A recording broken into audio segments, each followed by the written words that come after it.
In the world of outlaw motorcycle clubs, the arrival of the Canadian Rock Machine in Australia ignited a fierce and violent rivalry with the local Rebels MC. Already infamous for its brutal history in Canada, the Rock Machine set its sights on expansion in 2008, opening a chapter in Perth. This move was met with hostility from the Rebels, and what began as a territorial dispute quickly escalated into an all-out war. Firebombings, assassination attempts, and violent clashes soon became common, marking the bitter feud between the Rock Machine and the Rebels in Australia. To understand how the Rock Machine ended up in Australia, we need to rewind to Canada. The club was founded in late 1986 by Salvatore and Giovanni Cazzetta. At the time, Salvatore had just split from the Hells Angels after a horrifying event known as the Lennoxville Massacre, where the Hells Angels turned on their own members, killing several and dumping their bodies into the St. Lawrence River. For Cazzetta, this breach of the club's code was unforgivable, prompting him to break away and establish the Rock Machine MC. The Rock Machine quickly grew in Montreal, and for a time, things were relatively calm, especially thanks to Cazzetta's strong friendship with Maurice "Mom" Boucher, president of the Hells Angels Quebec chapter, which helped keep tensions low. However, peace was short-lived. In 1994, Cazzetta was imprisoned for drug trafficking, leaving the Rock Machine without strong leadership. This created an opportunity for Boucher to strike, using Hells Angels puppet clubs to take control of the drug markets previously controlled by the Rock Machine. This ignited the bloody Quebec Biker War, which raged from 1994 to 2002 and resulted in over 150 deaths, including innocent civilians caught in the crossfire. Boucher even allegedly offered up to $100,000 for the killing of a Rock Machine member. By the war's end, the Rock Machine was severely weakened and had no choice but to disband and ally with the Bandidos MC for survival. However, the Bandidos soon faced their own issues, leaving many former Rock Machine members without a club. That in 2008, a group of ex-Bandidos and former Mongols decided it was time to revive the Rock Machine. A second version of the club was born in Winnipeg, keeping the original black and platinum patch colors. Though the new chapter started small, it quickly gained traction and began to expand. Meanwhile, in Australia, Brent Wrecker, known as The Rock, was making waves in the local motorcycle scene. With big dreams of becoming the most powerful biker in Australia, Wrecker wasted no time making a name for himself. Covered in tattoos from head to toe, he often said that while others hung art on their walls, he wore it on his skin. According to his mother, Brent was just an ordinary kid growing up, but by the age of 17, he knew exactly what he wanted to do and told her he was going to start his own motorcycle club. Wrecker wasn't alone in his ambitions. Several other key figures in the motorcycle community also wanted to bring the Rock Machine to Australia, so they reached out to the Canadian chapter for permission to open a chapter in Australia.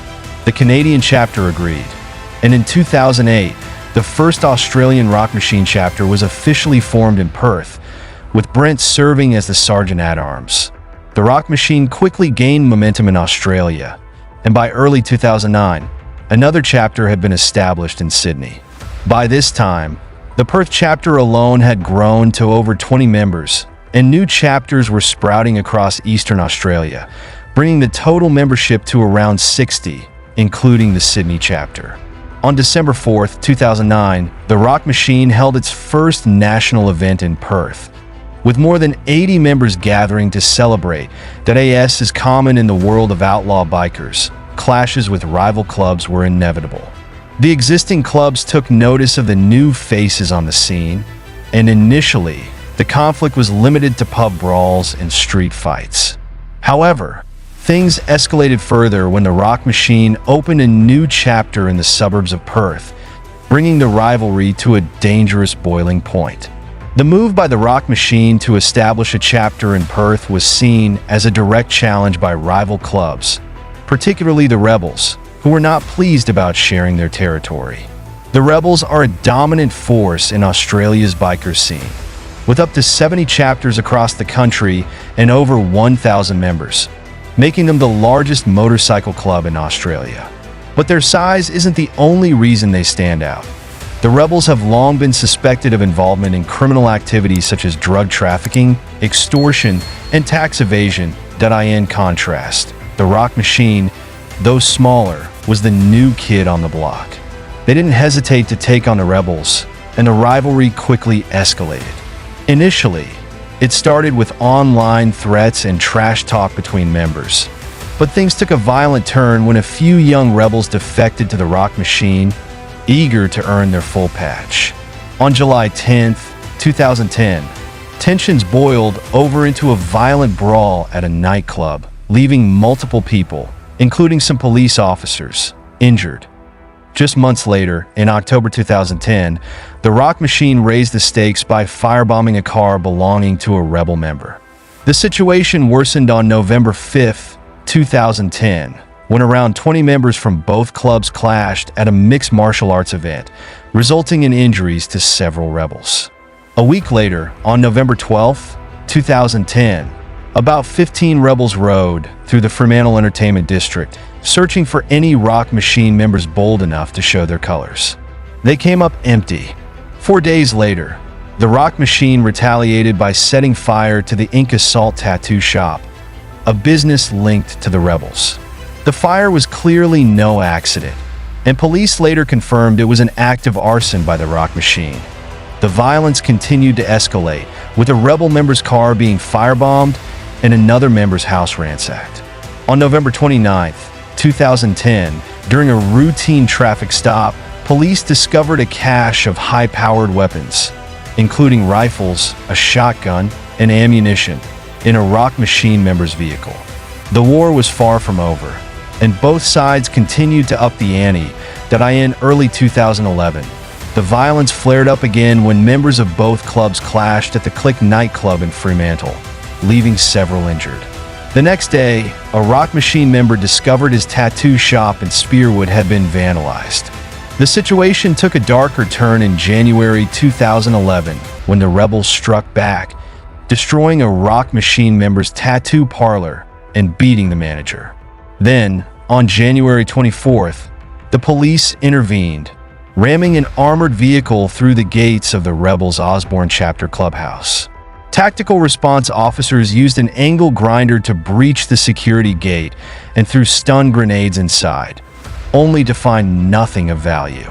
This led to Nick Martin, the rebels' Western Australia president, demanding that the government pay for the damages to their clubhouse. On February 25, 2011, the police raided the Rock Machine clubhouse in Perth, uncovering a massive stash of high-grade explosives, including enough detonators and industrial gel to blow up a large building. Despite this major bust, the violence didn't stop. On March 18, 2011, Nick Martin himself became the target of an assassination attempt when he was shot outside his Perth home. The bullet struck his elbow, but Martin miraculously survived with only minor surgery and later got a tattoo around the bullet scar reading, "Better luck next time." Days later, on March 24, 2011, police conducted raids across 9 properties in Australia, targeting both the Rock Machine and the rebels.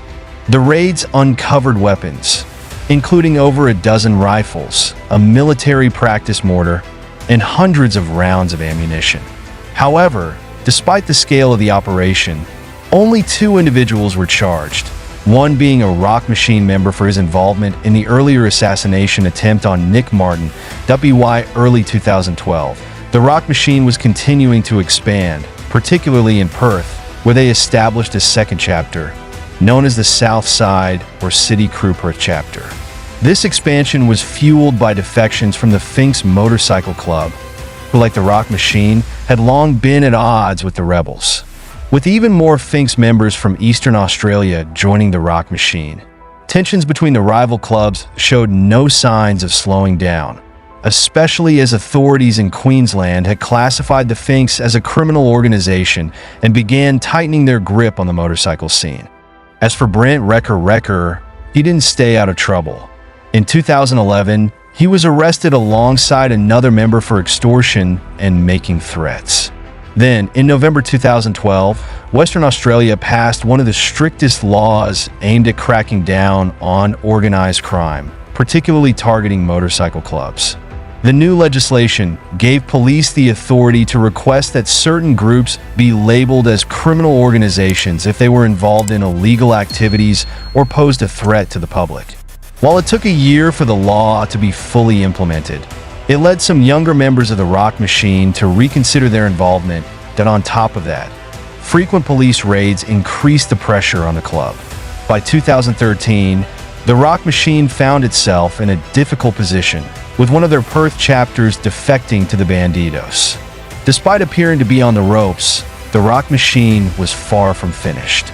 Over the next few years, the club kept a low profile, and while authorities couldn't directly link them to any activities, they knew the Rock Machine wasn't gone for good. By 2015, rumors of their comeback began to spread, with reports of their presence in areas like Christie's Beach and Seaford that in 2018, sightings of the Rock Machine were confirmed, with members spotted wearing their emblem and the words Rock Machine Nomads. Shortly after, authorities confirmed that the club had resumed operations by reopening their Perth clubhouse. This only reignited tensions with the rebels, and soon, reports of arson and drive-by shootings began to surface once again. Then on December 12, 2020, a tragic event occurred at the Perth Motorplex. On that sunny afternoon, families were enjoying a drag racing event, unaware of the danger lurking nearby. Nick Martin, the former president of the Rebels, was there watching the races when a bullet suddenly tore through the air, striking him in the chest. Chaos erupted as spectators scrambled to safety, unsure if more shots were coming. Martin tragically died at the scene. Authorities immediately launched an investigation, with over 100 officers working on the case. Task Force Rail carried out raids, smashed down doors, and arrested individuals in search of the shooter. Although no one was officially named as the culprit at the time, all eyes turned to the Rock Machine. 3 months later, an ex-Army sharpshooter was arrested and sentenced to 20 years in prison for the murder. The shooter made a critical mistake that led to his capture. He took his rifle to a licensed gunsmith for a barrel replacement a month after the shooting. This slip-up allowed investigators to trace the modified weapon and match it to the bullet recovered from the scene, that in addition to the rifle. Police found another crucial piece of evidence, a shoe impression identified as a Fila running shoe. CCTV footage later confirmed that the shooter had been at the Perth Motorplex multiple times, each time wearing the same shoes. Mobile phone tower data placed the suspect at the sniper's position just before Martin was shot, and shortly after, the phone was switched off, likely to avoid being tracked. But by then, the pieces of the puzzle were coming together for the police. Authorities placed the shooter under surveillance and later tracked him to a bushland area in Warrow, where they uncovered $249,500 buried in PVC pipes. During sentencing, the shooter cooperated with authorities in exchange for a lighter sentence. He revealed that he had been hired by David Pye, a former member of the Rebels, to carry out the hit. The shooter detailed how he had surveilled Nick Martin's movements, conducted drone flybys around his house, and even practiced a shot before making the 300-meter shot at the Motorplex. He claimed he was promised $150,000 for the job, and also mentioned that Pye had offered to pay him to take out a woman and a senior figure, Churl Raid Silly, who was living in TI land. David Pye pleaded not guilty to all charges when he appeared in court. On December 25, 2020, curious onlookers watched as 200 patched rebels escorted Nick Martin's coffin, which was adorned with $100 bills. A convoy of police cars followed, with a police sniper and helicopter keeping watch from above. Despite this grand show of brotherhood, tensions have been simmering within the rebels for months. There were suspicions that Martin had misused club funds, and he was ultimately ousted from his leadership role after being blamed for transferring members to the Mongols earlier in 2020. The situation took another twist when, During Martin's funeral, police discovered that his home had been robbed, with over $220,000 stolen from his widow. Fast forward to 2024, and both clubs remain active in Australia. The Rock Machine now boasts 11 chapters across the country, while the rebels continue to hold their position as Australia's largest outlaw motorcycle club. With tensions still running high, the future of these clubs remains uncertain. Only time will reveal what happens next.